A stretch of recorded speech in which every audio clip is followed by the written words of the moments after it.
As the extinguished, as creatures coming out to play in the twilight of creation, human faces intelligent and suffering, turned upward entering the trees. The charismatic megafauna, polar bears, moose, rippling massive flanks to shake loose biting flies, the fox and the vixen, the leopard dazzling in his camouflage, breaking the urgent glass. In the underlayer of humus and moss and broken clay, the cryptograms, the earthworms turning between the wizardly fingers of the forest, managed growth of the second order, the third, steered toward what shall a history for the benefit of imagery extrinsic persons. In the branches, snowy owls and ravens, or the rock pigeons we call pigeons, that can't perch in trees that swarm cities. Like the flying rats they are, hungry, iridescent at the neck like the rats themselves shining like a collar at the base of a public sculpture monument, to the fundamental flight through corridors of power, mathematics, heat, death dripping like an invisible wave down State Street, paralleling Michigan, pushed by the restless consignations of the L, cutting longitudes across the lake itself, desert of water.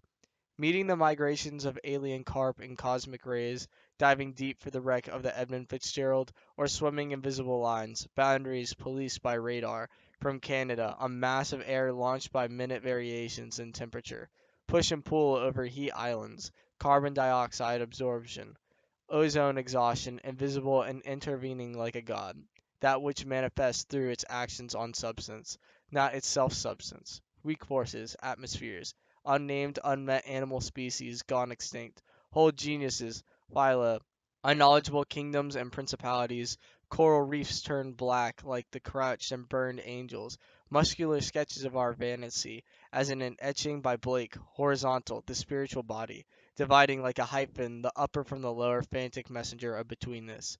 Inhuman round eyes fixed on nothing, on suffering, folly, sporting events, on Gaza, wings, outstretched to bandage the eyes of heaven, our eyes, as they would bandage the wound of a headless child, or conceal the strength of a people from their weaknesses. The mortals masquerading as their own fates, individuals slashed open by solitude, acts of mourning and revenge, writing themselves into the text of righteousness. The messengers reveal nothing, like the animals marching slowly toward me now, two by two, tongues lolling, eyes lit from the within, hollow and sparkling. As a cave concealed from light for 30,000 years, but concealed no longer. Grace, have I none but what can be inferred by arms opening, palms, head tilting back to catch rain in my jaws? What is born now? What rests in its ways out of the eternal feminine? The body my only warmth. Against monuments, my pledge to the immaculate moment. What is born is not of me, or the we, or of God, or animals. It is a wing. It is bleeding. And mask my eyes until the thunder comes to open the openness over all.